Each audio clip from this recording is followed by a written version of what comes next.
Ito mga boss, sample natin ha. Ito ay regular King Kong.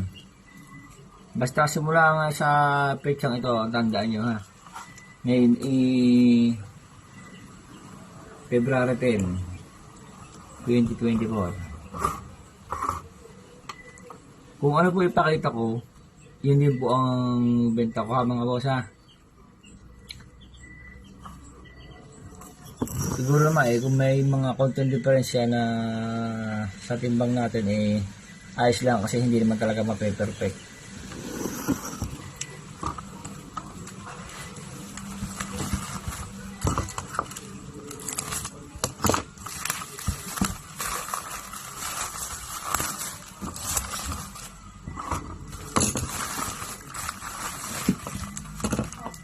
Ngayon, kung magkameron po ng problema, sabihin nyo lang po sa akin kung halimbawa sasalak po rito, makukuha ninyo. Basta sure lang po na sa akin po galing o kahit sa reseller ko po.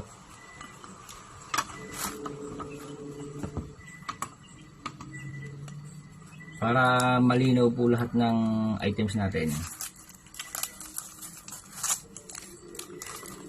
Lahat po ay upload ko sa YouTube ko para po alam niyo kung anong bawat karga nito.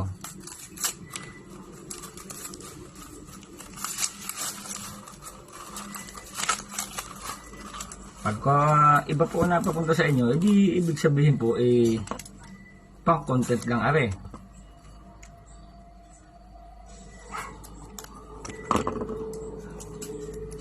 Iisa-isahin natin lahat para malinaw.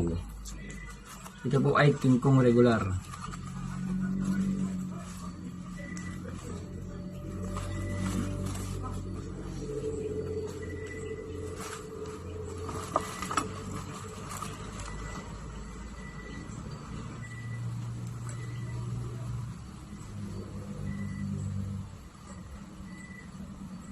Kita niyo po, ayan po ang ating King Kong regular.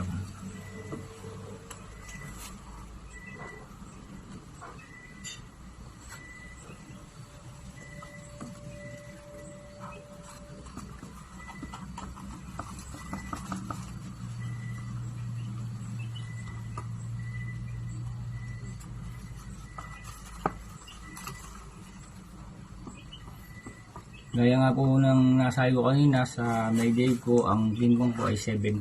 Ngayon ito ay 16. O maging 15 na siguro. Siguro naman content difference lang po. Ano po? Ayan ay 16.3. Kung ano po pinakita ko rito sa content ko na ito, yan din po ang pambenta ko. Ano po mga boss? Napakalinaw po yan. Salamat po.